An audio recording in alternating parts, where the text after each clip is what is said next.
જીરા rice બનાવવા માટે મેં અહીંયા 1 વાટકો ચોખા લીધા છે અને મેં તેને સારી રીતે ધોઈ અને એમનું માપ એમ છે કે 1 વાટકો ચોખા હોય તો સામે 3 વાટકા આપણે પાણી ઉમેરીશું। હવે આપણે આપણો જીરા રાઈસ બનાવવાની પ્રોસેસ ચાલુ કરીશું। થાય એટલે આપણે બધા મસાલા ઉમેરવાના છે।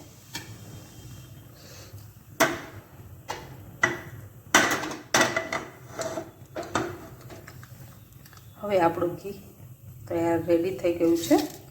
હવે આપણે એમાં નાખીશું લવિંગ, મરચું, તમાલપત્ર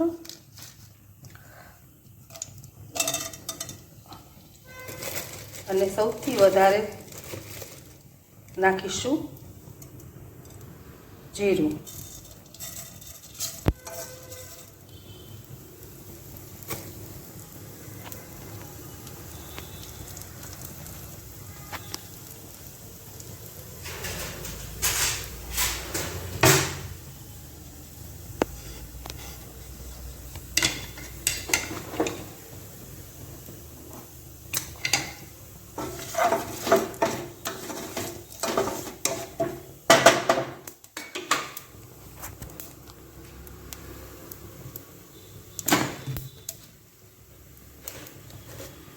આપણું જીરું તતરી ગયું છે।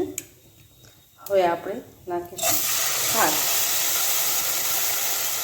જે વાટકાથી આપણે ભાત લીધા છે તે વાટકાનું માપ લઈને તેમાં પાણી ઉમેરીશું।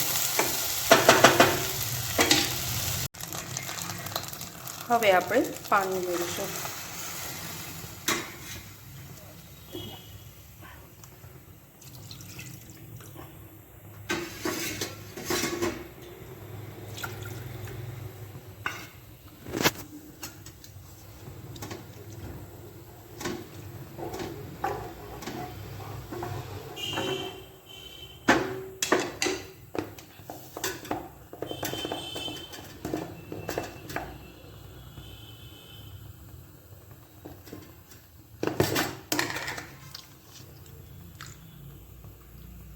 મીઠું ઉમેરીશું સ્વાદ અનુસાર અને હવે આપણે એમને ભાતને આપણા જીરા રાઈસને ચડવા દઈશું। ઢાંકણ ઢાંકી દઈએ।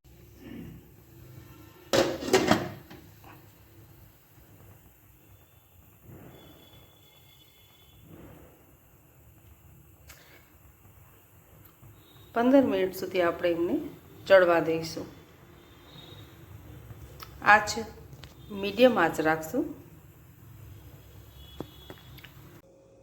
આપણા જીરા રાઈસ બનીને તૈયાર છે।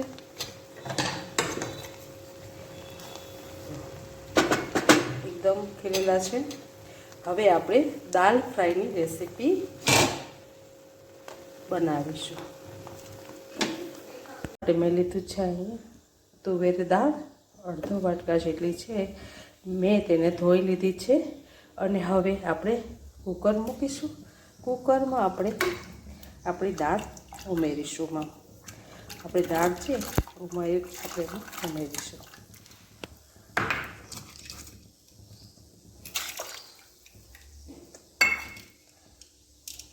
પછી આપણે તેમાં નાખીશું હળદર,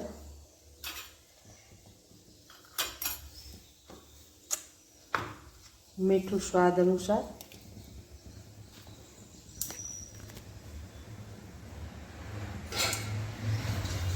અને થોડુંક તેલ।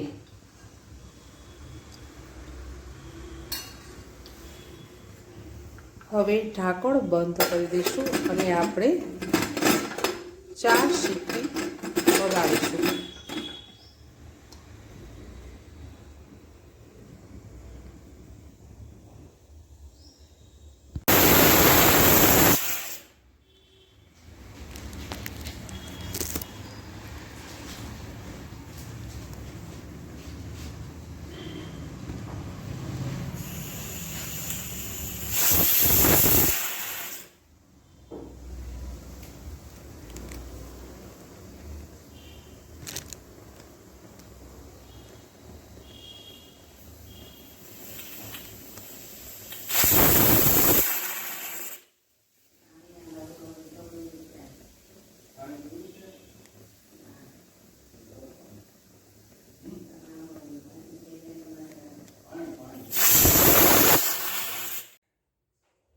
હવે આપણી દાળ બફાઈ ગઈ છે. આપણે ખોલીને જોઈ લઈએ. હા, આપણી દાળ સરસ રીતે બફાઈ ગઈ છે. હવે આપણે તેમને ઝેરવાની નથી, પણ આવી રીતે આખી જ રાખવાની છે. ત્યારે જ આપણી દાળ ફ્રાય સરસ બનશે. હવે આપણે એક પેન લેશું. હવે ગેસ ઓન કરીશું.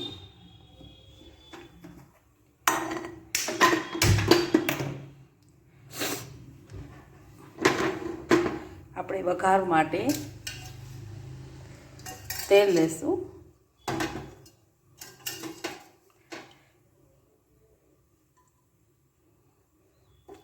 ત્રણ પાવડા તેલ લેશું.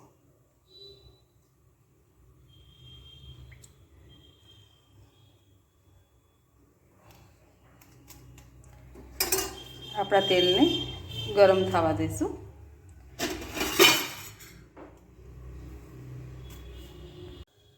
આપણું તેલ ગરમ થઈ ગયું છે. હવે આપણે તેમાં લીમડો ઉમેરીશું, તમાલપત્ર, બાદિયા અને લવિંગ ઉમેરીશું અને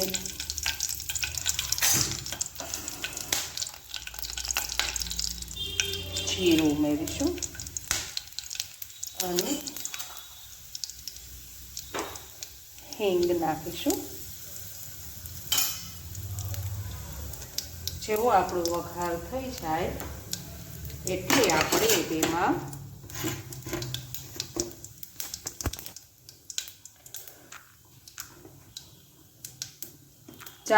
જેવો વઘાર આપણો થઈ જાય રેડી, ગેસની ફ્લેમ થોડી ધીમી રાખીશું અને ડુંગળી ઉમેરીશું. મેં અહીંયા 4 મીડિયમ નાની ડુંગળી લીધી છે. તમે તમારા ટેસ્ટ પ્રમાણે લઈ શકો છો.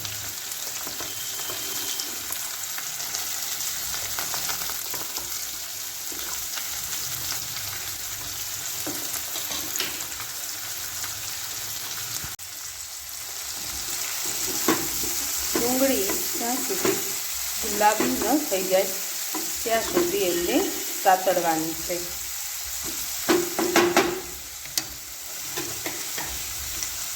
થોડુંક મીઠું ઉમેરીશું એટલે ડુંગળી જલ્દી ચડી જાય.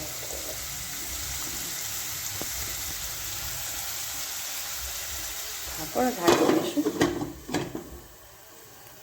અને થોડી વાર ડુંગળીને ગુલાબી થવા દઈશું. 10 મિનિટ થઈ ગઈ છે. હવે આપણે જોઈ લઈએ. આપણી ડુંગળી કૂક થઈ ગઈ છે. હવે આપણે તેમાં ઉમેરીશું 1 ટમેટું મેં લીધું છે, એ ટમાટર ઉમેરશું.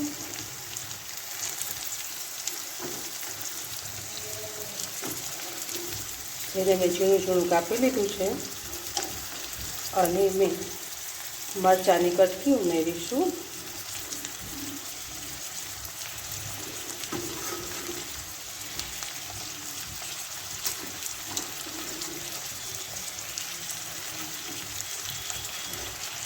મરચાંની કટકી ઉમેરીશું ને અડધો ટુકડો આદું ઉમેરીશું.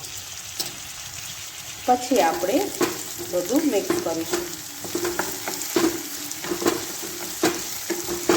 ટમેટાને આપણે થોડી વાર ચડવા દેવા પડશે.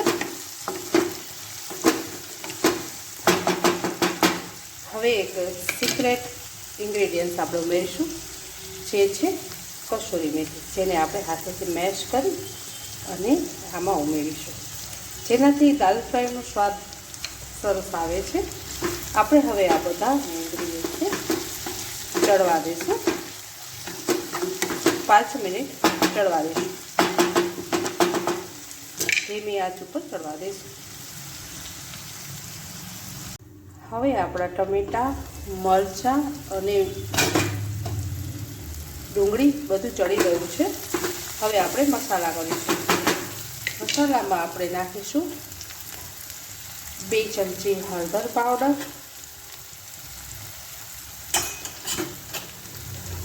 ધાણા જીરું પાવડર,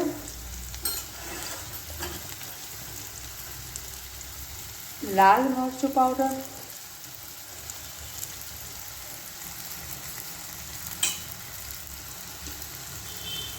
મીઠું ઉમેરીશું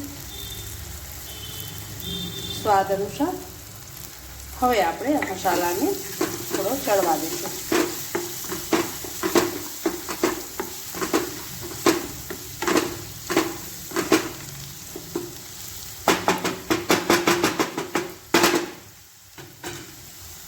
મસાલા આપણા ચડી ગયા છે.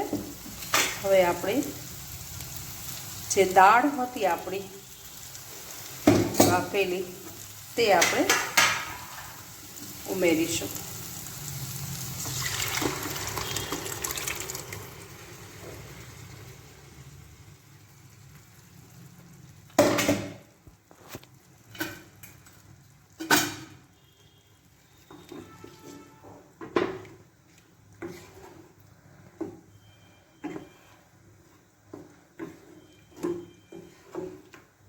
આપણી દાળ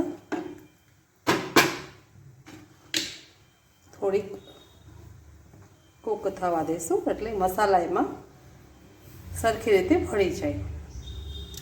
દાળ તૈયાર થઈ ગઈ છે. હવે આપણે એને તીખો વઘાર આપીશું. થોડીક સ્પાઇસી બનાવીશું. એના માટે ગેસ ઓન કરીશું અને આપણે તેલ ઉમેરીશું.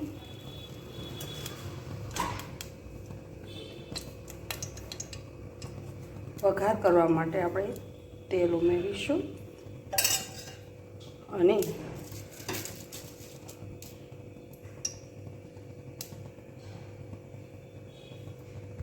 તેલ ગરમ થાય એટલે આપણે લાલ મરચાં, થોડા લવિંગ, સ્પાઇસી વઘાર કરવો છે એટલા માટે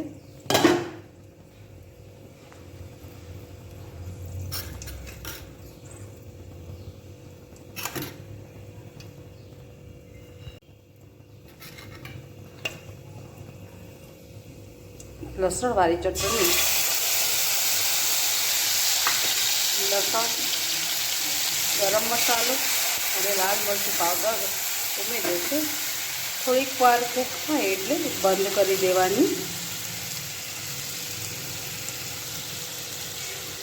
અને આ વઘાર આપણે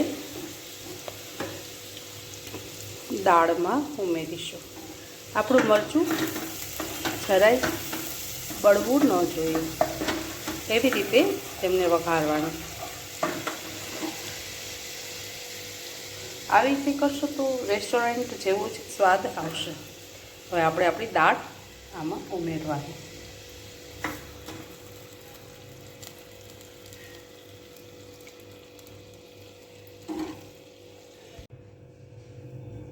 તમે જોઈ શકો છો કે આપણી દાળનો વઘાર સરસ રીતે સ્પાઇસી થઈ ગયો છે.